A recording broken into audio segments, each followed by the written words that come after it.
હવામાન વિભાગે એપ્રિલ મહિનાના છેલ્લા અઠવાડિયામાં આકરી ગરમીની આગાહી કરી. છેલ્લા 4 દિવસથી રાજકોટ રાજ્યમાં સૌથી ગરમ શહેર.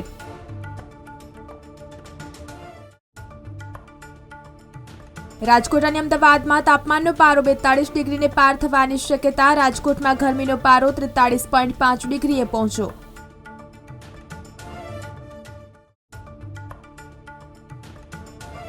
અંબાજી મંદિરમાં શ્રદ્ધાળુઓને ગરમીમાં રાહત મળે તે માટે ફુવારા કુલરની વ્યવસ્થા કરાઈ. મંદિર સંકુલમાં પાણી, છાસ, મંડપ અને વોટર સ્પ્રિંકલ ફુવારા સહિતની વ્યવસ્થા. હવે એએમટીએસ બસો બીઆરટીએસ કોરિડોરમાં દોડશે. મુસાફરોના સમયની બચત સાથે એક જ સ્ટેશન પરથી બંને બસ મળશે.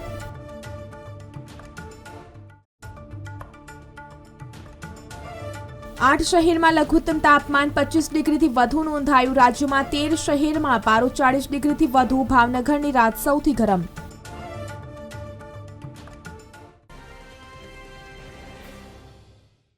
જૂનાગઢ સહિત સોરઠમાં 24 કલાકમાં લઘુત્તમ તાપમાન 2.7 ડિગ્રી વધી ગયું હતું અને બપોરે મહત્તમ તાપમાનનો પારો 41ને પાર થઈ જતા ગરમીનું મોજું ફરી વળ્યું હતું. સવારનું તાપમાન વધવાની સાથે સવારે વાતાવરણમાં ભેજનું પ્રમાણ પણ ઘટીને 43% થઈ ગયું હતું.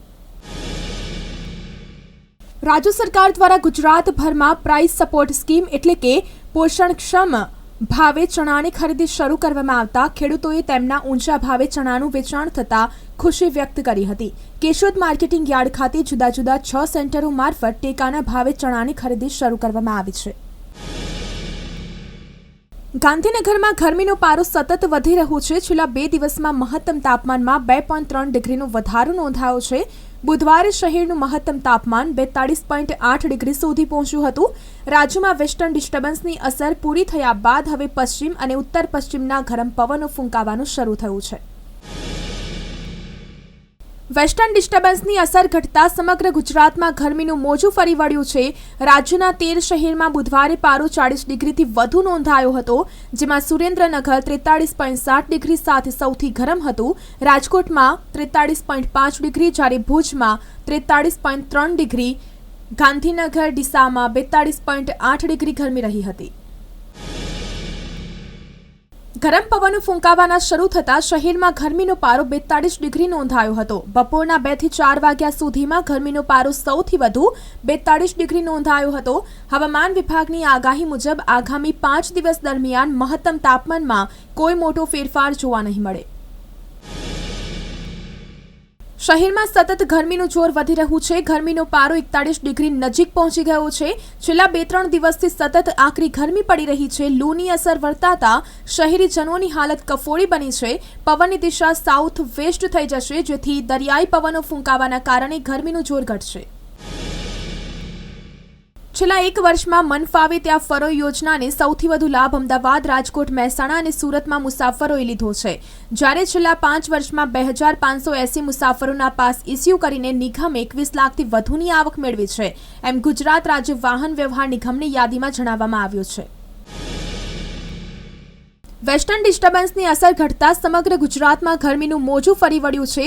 રાજ્યના 13 શહેરમાં બુધવારે પારો 40 ડિગ્રીથી વધુ નોંધાયો હતો, જેમાં સુરેન્દ્રનગર 43.7 ડિગ્રી સાથે સૌથી ગરમ હતું. રાજકોટમાં 43.5 ડિગ્રી, જ્યારે ભુજમાં 43.3 ડિગ્રી ગરમી નોંધાઈ હતી. અમદાવાદ શહેરમાં દિન પ્રતિદિન ટ્રાફિક અને વાહનોની સંખ્યામાં વધારો થઈ રહ્યો છે. ત્યારે અમદાવાદ મ્યુનિસિપલ કોર્પોરેશન સંચાલિત ટ્રાન્સપોર્ટ સર્વિસ એએમટીએસની બસો બીઆરટીએસ કોરિડોરમાં દોડાવવા અંગેનો નિર્ણય એએમટીએસ દ્વારા લેવામાં આવ્યો છે.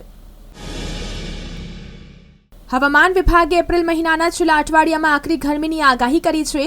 હાલ રાજ્યમાં 40 થી 44 ડિગ્રી સુધી તાપમાન નોંધાઈ રહ્યું છે. 3-4 દિવસ બાદ તેમાં પણ વધારો થવાની સંભાવનાઓ છે. છેલ્લા 4 દિવસથી રાજકોટ રાજ્યમાં સૌથી ગરમ શહેર બન્યું છે. રાજકોટ અને અમદાવાદમાં તાપમાનનો પારો 42 ડિગ્રીને પાર થવાની શક્યતાઓ છે. બુધવારે રાજ્યમાં 10 શહેરોમાં 40 ડિગ્રીથી વધુ તાપમાન નોંધાયું હતું. રાજકોટમાં ગરમીનો પારો 43.5 ડિગ્રીએ પહોંચ્યો હતો. રાજ્યના 10 શહેરોનું તાપમાન 40 ડિગ્રીને પાર થઈ ગયું હતું.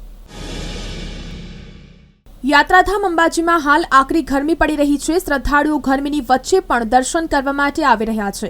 તંત્ર દ્વારા અહીં દર્શન માટે આવતા શ્રદ્ધાળુઓને ગરમીમાં રાહત મળે તે માટે જરૂરી વ્યવસ્થા કરવામાં આવી છે. મંદિર સંકુલમાં પાણી, છાશ, વોટર, એર કુલર, મંડપ અને વોટર સ્પ્રિંકલર ફુવારા સહિતની વ્યવસ્થા કરવામાં આવી છે.